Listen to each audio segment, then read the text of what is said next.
Assalamualaikum warahmatullahi wabarakatuh. Alhamdulillah wassalatu wassalamu ala rasulillah Sayyidina Muhammad ibni Abdillah wa ala alihi wa sahbihi wa man walah. Wala hawla wala quwata illa billahil aliyyil azim. Amma ba'du. Yang saya hormati para orang tua, para sesepuh, para asatidzah, bil khusus Al-Mukarram Pamanda Al-Ustaz Muzaki, Al-Mukarram Ayahanda Aba Mujib, Al-Mukarram Bapak Subagio, hadirin bapak-bapak yang dimuliakan Allah Subhanahu wa taala. Alhamdulillah, berkat taufik hidayah serta maunah dari Allah Subhanahu wa taala kita kembali berkumpul di Masjid Jami Al-Faizin. Semoga perkumpulan kita ini mendapat ridha dari Allah Subhanahu wa taala. Allah rahmati kita semua, Allah ampuni segala dosa-dosa kita, dan semoga Allah panjangkan usia kita dalam keadaan taat dan ibadah. Semakin bertambah usia, semakin semangat ibadah, semakin dekat dengan Allah, semakin jauh daripada dosa dan maksiat. Dan kita minta kepada Allah semoga dengan keberkahan majelis ilmu segala hajat-hajat kita, baik hajat dunia maupun hajat akhirat, semoga dikabulkan oleh Allah Subhanahu wa taala. Allah lancarkan rezeki kita, Allah berkahi kehidupan kita, kesulitan kita semoga dipermudah oleh Allah, kesedihan kita diganti dengan kebahagiaan, permasalahan kita semoga dibereskan oleh Allah Subhanahu wa taala. Putra-putri kita, istri-istri kita semoga jadikan putra-putri yang saleh wa salihah, jadikan ahlus sujud, jadikan ahlul Quran, jadikan ahlul khasyah, jadikan ahlul ilm, jadikan ahlul istiqamah. Dan semoga keluarga kita yang belum ibadah dimudahkan untuk ibadah, yang belum menutup aurat dimudahkan untuk menutup aurat, yang masih terjebak dalam kemaksiatan diberikan taufik hidayah kembali ke jalan yang diridai oleh Allah Subhanahu wa taala. Dan semoga duduknya kita pada malam ini Allah catat sebagai amal soleh yang memudahkan kita untuk masuk ke dalam surganya Allah. Amin, Allahumma amin. Hadirin bapak-bapak yang dimuliakan Allah Subhanahu wa taala, alhamdulillah tadi baru saja kita membaca tahlil dan doa yang kita niatkan untuk almarhum Bapak Karim, yang mana Bapak Karim atau Bapak Sutardi almarhum adalah jamaah rutin Masjid Jami Al-Faizin. Maka dari itu kita jangan lupa ya, kalau sholat di Masjid Al-Faizin ingetin kawan-kawan kita ya, orang tua kita udah jelas, udah harus kita bacakan Fatihah. Tapi kawan-kawan kita juga nih yang ada di sop kanan, sop kiri, depan, belakang yang sudah wafat, kita kirimkan juga Al-Fatihah. Nah, kita berharap semoga semua yang kita baca tadi membawa berkah bagi kita semua dan bermanfaat untuk almarhum. Semoga almarhum diterima amal solehnya, diampuni dosa-dosanya, diterangi kuburnya, dan dijadikan kuburnya raudhah min riyadil jannah. Amin, Allahumma amin. Yang mana almarhum ini aktif berjamaah di masjid dan juga aktif mengaji ya, karena ada juga yang hanya aktif sholat tapi nggak aktif ngaji. Ini almarhum dua-duanya aktif jamaah dan aktif juga mengaji, dan nggak pernah ada masalah sama orang ya, sama orang nggak pernah ada masalah. Insya Allah beliau wafat husnul khatimah. Nah, ini termasuk haul beliau, maka itu kita ingetin haul para orang tua kita ya. Mana qasamalun min sadaqah, harta yang dikeluarkan tidak akan berkurang ya, bal yazdat akan tapi bertambah dan bertambah. Terlebih lagi kalau kita keluarin buat orang tua. Makanya ingetin kapan orang tua wafat ya, bulan apa, ingetin, bikin haulnya, dan bikin haul semampu kita ya, nggak usah dipaksain, apalagi sampai ngutang-ngutang, nggak bagus itu. Kalau kita lagi ada keluarin ya, kalau nggak ada ya udah, hatamin Quran, hatamin salawat, bacain salawat, bacain istighfar, kirim buat almarhum dan almarhumah. Ada rezeki jangan bakhil ya, buat orang tua insya Allah pasti ada saja gantinya. Kita lihat orang tua kita dulu ya, itu biasa kalau di kampung saling ngirim makanan ya, saling ngirim makanan, nggak banyak, kadang cuma 3 bungkus, kadang cuma 4 bungkus, kirim ke tetangga-tetangga ya, kadang isinya bubur ya, kadang pisang ya, yang mana pahalanya diniatkan untuk orang tua yang sudah wafat. Itu haul juga tuh ya, bisa 5 bungkus beli, bisa 10 bungkus beli 10 bungkus, bisa 40 undang tetangga Ya, seperti malam ini. Karena man dzakara dzukira wa man nasiya nusiya. Yang semasa hidupnya selalu ingat sama yang wafat. Nih kita masih hidup, ya kita ingetin yang wafat tuh. Orang tua kita, saudara-saudara kita, kawan-kawan kita, kita kirimin Fatihah. Ya, kita kirimin sedekah, kita doain. Maka dzukira, ketika kita wafat nanti Allah ingetin tuh, ya teman-teman kita, keluarga kita, putra-putri kita untuk selalu mendoakan kita. Tapi sebaliknya, waman nasiya nusiya. Barang siapa yang lupa sama yang wafat, nggak pernah kirim doa, nggak pernah kirim Fatihah, nggak pernah kirim sedekah, nanti pas dia wafat, Allah bikin lupa tuh keluarganya, lupa saudara-saudaranya, lupa teman-temannya, lupa, nggak ada yang ngirimin doa. Semoga kita semua beliau panjangkan usia dalam keadaan taat dan ibadah. Seandainya nanti wafat, semoga kita wafat husnul khatimah, dan putra-putri kita semoga menjadi putra-putri yang saleh wa salihah, yang selalu mendoakan kita. Baik, kita lanjutkan kajian kita Al-Fathul Ruhi, Al-Imam Ibnu Hajar Al-Asqalani, Syekh Sulaiman Nuri, Syekh Alwi bin Abbas Al-Maliki, Syekh Bukan Musalim, wa jamil awliya wal aqtab wal amjad wal tasabba di lisan jami abaina mahatina jaddatina ala kunitin salihah la hadatin Nabi Muhammadin sallallahu alaihi wasallam. Fatihah. Billahi minasyaitonir rajim. Bismillahirrahmanirrahim. Amin arrahmanirrahim.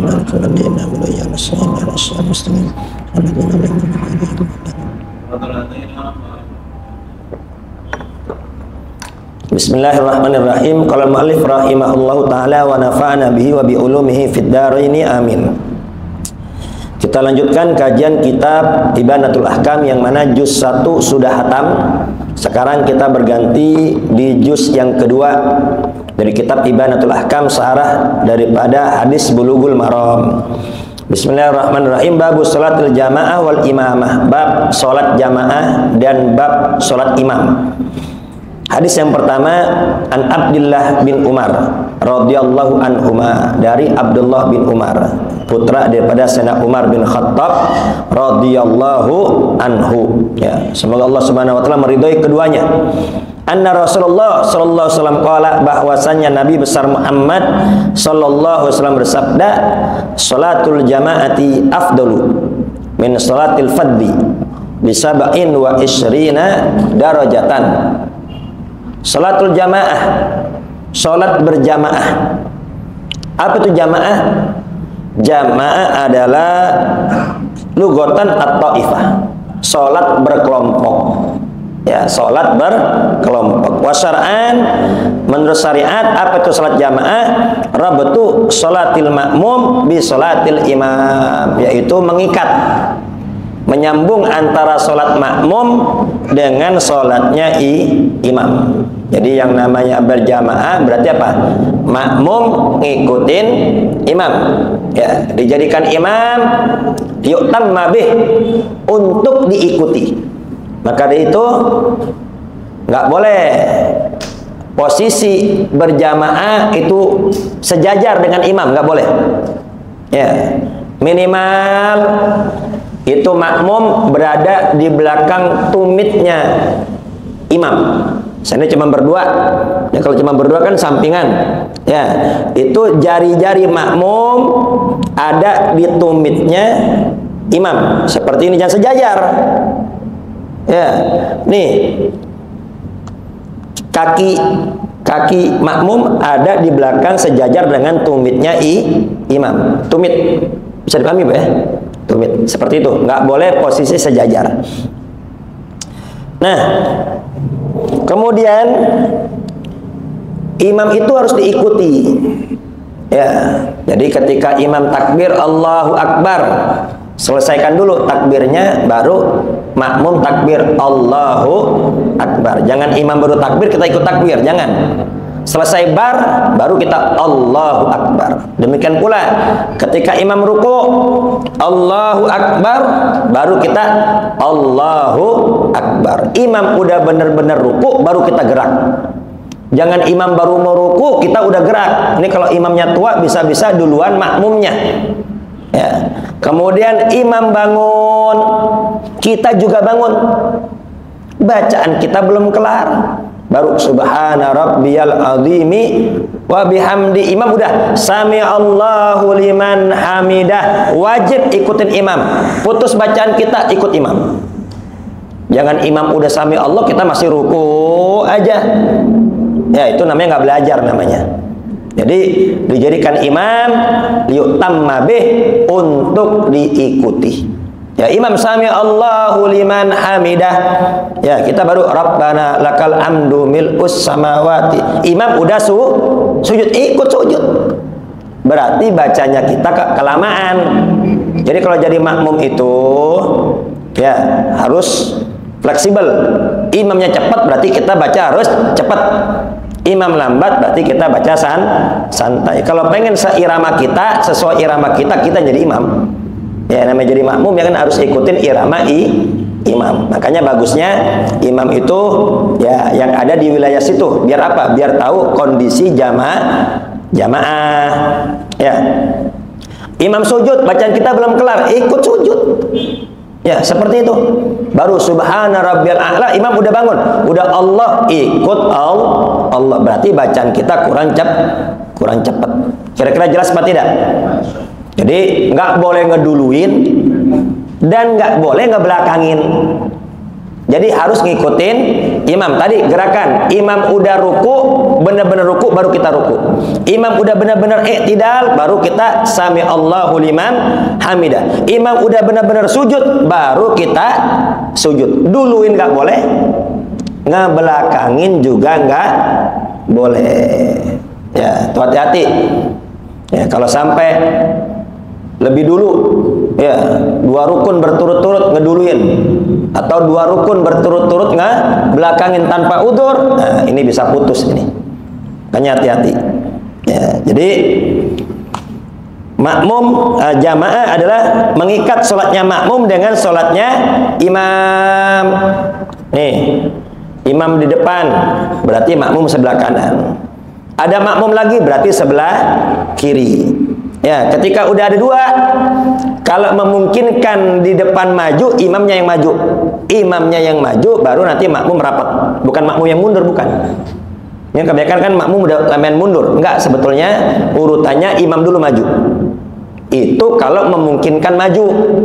Kalau posisinya udah tembok, ya berarti makmumnya yang mundur, baru nanti rapat terus. Ya, isi shop terdepan terlebih dahulu. Makanya kan dianjurkan imam itu jangan memulai sholat sebelum barisan rapi. Sawu sufufakum fa inna taswiyatas sufuf min tamamis sholat. Lurus dan rapatkan, ya, karena sesungguhnya rapat dan lurusnya barisan itu termasuk kesempurnaan sholat. Bikin di tengah dulu, jangan main pojok kanan, pojok kiri, tengahnya kosong. Atau apa? Depan kosong, dia istiqomah di belakang. Di belakang kalau memang depan nggak muat. Kalau depan masih kosong, maju. Ya. Jangan di belakang aja. Itu yang di belakang, yang di pojok kanan, pojok kiri nggak merapatkan shaf, maka hilang fadilah jamaah. Ingetin tuh. Ini kadang masih ada aja yang di pojok nggak rapat. Ada gak tuh begitu? Ingetin, rapat. Suruh rapat. Ya, jadi bikin shaf tuh dari tengah terus, depan udah rapi, baru shaf ke 2. Ya, seperti itu. Ya. Jelas ya? Waqala jumhur, berkata jumhur ulama, mayoritas ulama, innaha sunnatun muakkadatun. Salat jamaah hukumnya sunnah muakkadah. Ya, sunnah yang sangat dianjurkan, sunnah yang sangat dikuatkan. Wa ajabu anil hadits alladzi ba'dahu qailina anna rasul hamma wa lam yaf'al. Apa dalilnya? Dalilnya ialah nanti hadis berikutnya. Jadi Rasul pernah ingin membakar rumah orang yang nggak pernah ke masjid. Ini ada orang nggak pernah ke masjid, ya, Islam tapi nggak pernah ke masjid. Ada nggak begitu? Itu sama Rasul pengen dibakar rumahnya tuh. Ya, Islam KTP itu mau dibakar rumahnya, tapi apa? Hamma. Cuman pengen doang, walam yaf'al, tapi nggak dikerjain sama Rasul. Maka kata jumhur ulama berarti itu cuman sunnah muakkadah, nggak dibakar beneran. Kalau dibakar beneran sama Nabi berarti hukumnya wajib. Ya, sunnah muakkadah. Au li'anna tarkal jama'ati kana alamatun nifaq fi dzalikaz zaman. Atau pada zaman Nabi itu yang enggak jamaah itu biasanya orang-orang yang munafik. Ya, di luarnya Islam tapi di hatinya penuh dengan kemunafikan. Ya, innal munafiqina fid darkil asfali minan nar. Ya, sesungguhnya orang-orang munafik itu dalam kerak api neraka. Nah, ini jangan salah paham. Ini munafik yang di kerak api neraka ini adalah orang munafik yang di luarnya Islam, KTP-nya Islam, tapi hatinya benci sama Islam. Kalau sekarang nih banyak tokoh-tokoh KTP Islam tapi kebijakan-kebijakannya jauh daripada Islam. Kebijakan-kebijakannya menentang syariat-syariat Islam. Nah, jadi munafik yang di kerak api neraka itu munafik keimanan yang pura-pura Islam. Ada juga munafik perbuatan. Apa munafik perbuatan? Dia Islam tapi perbuatannya kayak orang munafik. Ya, alamatul munafik salatun. Alamatul munafik salatatun. Tanda munafik ada 3 kata Nabi. Idza haddatsa kadzaba. Apabila berbicara dia dusta. Wa idza wa'ada akhlafa. Apabila berjanji dia ingkar. Wa idza tumina khana. Kalau dikasih amanah, dikasih kepercayaan, khana, dia khianat. Nah, 3 ini bukan yang dalam kerak api neraka. Ini kalau 3 ini di kerak api neraka, wah kita semua nggak ada yang selamat ini. Ya, kita semua biasa bohong. Ya, ketika ditanya kok kemarin nggak datang karena Anda bilang insya Allah. Nah, insya Allah buat bohong. Insya Allah tuh bukan buat bohong. Ya, bisa bilang bisa, nggak bisa bilang nggak bisa. Insya Allah itu apa? Karena kita nggak tahu apa yang terjadi besok. Ya, maka kita berkata insya Allah jika Allah berkehendak. Karena manusia itu, ya, manusia itu nggak kosong dari musibah, rentan kena musibah manusia itu. Sekarang sehat, siapa yang terjamin besok masih sehat? Ya, bahkan ada yang wafat, sehat tiba-tiba wafat. Fulan bin Fulan wafat, wafat. Baru semalam ngopi sama aneh. Ya, barusan teleponan sama aneh, wafat, kaget. Al-maut ya'ti baghtah. Kematian itu datang secara tiba-tiba. Nah, jadi manusia itu rentan musibah, gak ada yang tahu kita. Ya, makanya apa? Kita ucapkan insya Allah. Jadi insya Allah itu bukan buat bohong. Nih, ya terus terang. Ya, kita sering berkata dusta kadang. Ya, ini juga kadang ada yang mau nginep di sini. Ya, belum izin sama aneh. Katanya udah izin. Ya, tempo hari ya, kata udah izin, tapi belum izin sama aneh. Nah, ini kalau begini, ya bohong-bohong begini, udahlah kita tutup aja. Nggak usah ada yang nginep. Ya, udah nggak bagus kalau gini. Ya, tempo hari jamaah-jamaah tablek kan kita bebaskan nginep di sini. Ya, tapi belakangan ini suka bohong, belum izin. Katanya sudah izin, belum ngomong sama aneh, katanya udah ngomong. Nah, kalau begini nih, kalau udah bohong-bohong gini, kita nggak suka begini. Ya, jadi kalau begitu kita tutup aja lah. Baik, jadi intinya tadi apa, manusia rentan musibah, maka itu apa kita ucapkan insya Allah. Nah, bukan yang 3 ini yang dalam kerak api neraka. Ini munafik perbuatan. Ini semua kita ini nggak lepas dari 3 nih. Ya, terus terang kita nggak lepas dari 3 ini kita. Ya, jadi munafik di sini yang dalam kerak api neraka adalah munafik keimanan. Ya, la takhallafu anha illa munafik. Itu di zaman Nabi biasanya yang nggak jamaah, yang nggak ke masjid adalah orang-orang munafik. Bahkan mereka sampai bikin masjid sendiri. Ya, bikin masjid diror. Ya, sampai bikin masjid tuh. Bikin masjid tandingan. Rasul punya Masjid Nabawi, ya masjid di Madinah. Nah, ini bikin masjid tandingan. Ya, tujuannya apa? Nggak benar tujuannya. Ya, Rasul dikabari oleh malaikat Jibril itu masjid diror. Nggak benar itu niatnya. Mau bikin saingan sama umat Islam. Akhirnya apa? Itu masjid dibakar oleh Nabi besar Muhammad sallallahu alaihi wasallam. Qala Imam Ahmad biwujubiha. Tapi kalau Imam Ahmad berpendapat sholat jamaah wajib. Jadi kalau jumhur ulama, Imam Abu Hanifah, Imam Malik, dan Imam Syafi'i mengatakan sholat jamaah hukumnya sunnah muakkadah. Dalilnya apa? Itu Rasul pernah ingin membakar orang yang nggak pernah ke masjid, tapi cuman pengen doang, nggak dibakar beneran. Ya, itu menunjukkan sunnah. Tapi kalau kata Imam Ahmad wajib. Ya, apa dalilnya? Sama dalilnya hadis itu. Karena Rasul pernah ingin membakar rumah orang yang nggak pernah ke masjid. Yang namanya hukuman berarti kan karena dosa. Ya, karena ada hukuman berarti dosa. Makanya kata Imam Ahmad hukumnya jamaah wajib. Jadi di sini al-ikhtilaf la fin nusus walakin fi afhamin nusus. Jadi perbedaan pendapat di sini ya antara jumhur ulama, mayoritas ulama, Imam Abu Hanifah, Imam Syafi'i, dan Imam Malik. Ya, ini tiga berbeda dengan Imam Ahmad mengenai jamaah. Ini bukan dikarenakan hadisnya beda, hadisnya sama. Qurannya sama, hadisnya sama, tapi cara memahami hadisnya yang berbeda. Kira-kira jelas apa tidak nih? Ya, kalau kata mayoritas ulama, karena nggak jadi dibakar, berarti kan nggak wajib.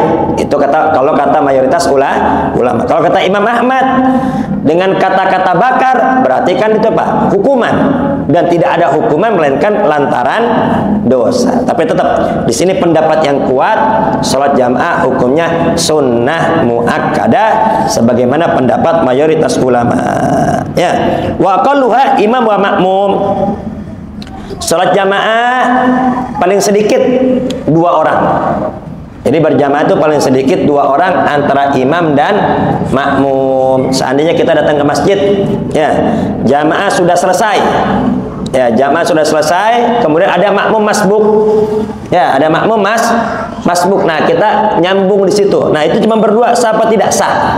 Karena aqallul jamaah ithnani, paling sedikitnya jamaah itu 2, ya.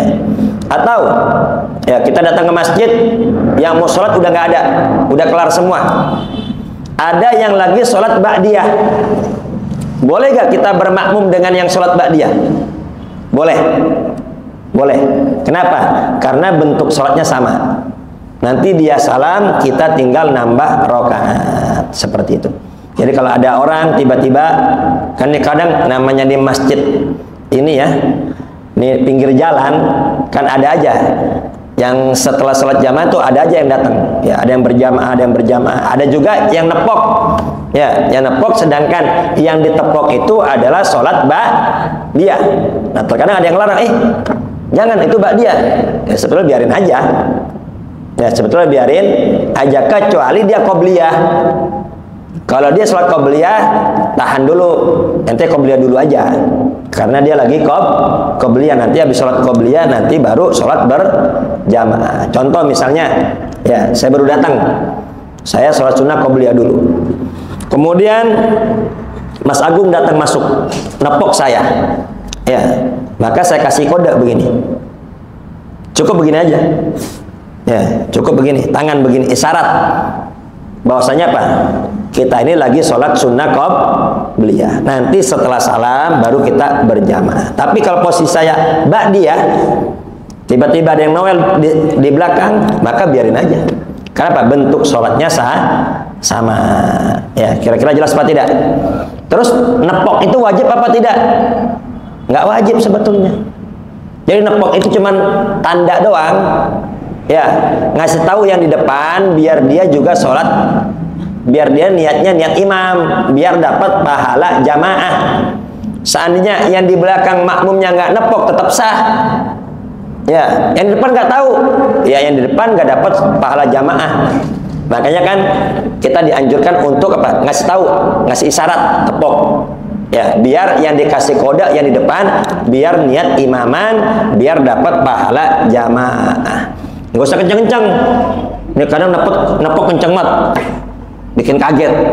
Ada di sini. Ya, yang nepuk kenceng sampai kaget begini. Itu kalau sampai lompat batal. Ya, membatalkan sholat. Jadi darbatul mufritoh ya sama wasbatul mufritoh, mukul yang berlebihan sama lompat berlebihan itu membatalkan sholat. Contoh misalnya di sholat ada nyamuk kenceng banget, batal itu. Kekencengan, batal kekencengan. Ya. Sama kadang lagi sholat ada yang mau lewat, ada yang begitu, ya, udah main mukulnya begini, batal itu, kencang, kalau kencang batal, ya, atau lompat tadi, ditepuk kaget, lompat, nah itu bisa batal itu, ya, atau kecoa lewat, lompat, nah itu bisa batal, lompat berlebihan, mukul berlebihan, itu membatalkan sholat. Ya, salatul jamaah, salat berjamaah afdalu, lebih afdol min salatil fardhi ay munfarid, daripada salat sendiri bisab'in wa isrina darajah, itu bandingannya 27 derajat. Muttafaqun alaih, ya, hadis riwayat Bukhari wa Muslim. An Abi Hurairah radhiyallahu anhu, dari Abu Hurairah semoga Allah meridhai beliau riwayat beliau bi khamsin wa isrina juz'a, ya, wa kadzal Bukhari an Abi Sa'id wa qala darajah. Ini ada perbedaan, ada dua riwayat. Kalau riwayat Abdullah bin Umar, salat jamaah dengan salat sendiri itu selisihnya 27 derajat. Tapi kalau riwayat Abu Hurairah selisihnya 25 derajat. Yang betul yang mana? Yang betul 27 apa 25? Ya, dua-duanya betul. Ya, kalau Hafidz Ibnu Hajar berkata, Imam Ibnu Hajar, salatul jamaah bis sab'i wal isrina mukhtasun bis salatil jahriyah. Ya, 27 derajat itu khusus salat jahriyah. Maghrib jahar kan keras, Isya jahar keras, subuh jahar keras. Itu bandingannya dengan sholat sendiri 27 derajat. Sedangkan zuhur dan asar itu sir, ya, imam bacanya pelan, ya, itu mukhtasatun bis salat wa bil khamsah wal isrin mukhtasatun bis salati sirriyah. Sedangkan 25 itu khusus salat yang sir. Jadi dua-duanya betul. Jadi salat jamaah lebih afdal dibanding salat sendiri, selisih 27 derajat atau 25 derajat, itu sama-sama betul. Al-makna al-ijmali, makna secara global.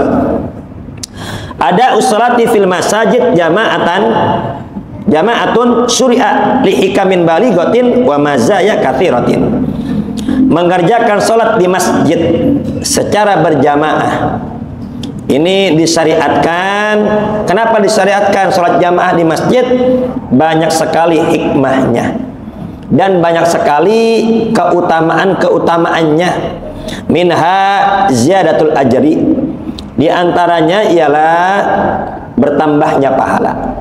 Aturan pahalanya 1, ini pahalanya jadi 27. Ini dikisahkan dalam kitab Fawaidul Mukhtarah. Ini Abdullah Al-Qawarir.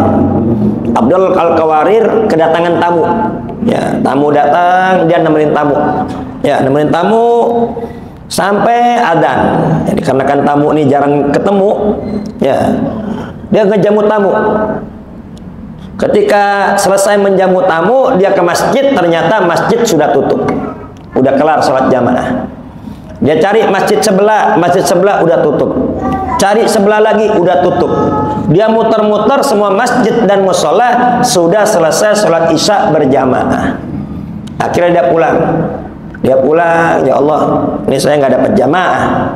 Ya udah deh, ya karena akan selisihnya 27 derajat, maka saya sholat isya 27 kali. Ya, biar sama 27 derajat. Kemudian di malam harinya dia bermimpi. Dia bermimpi sedang berpacu kuda.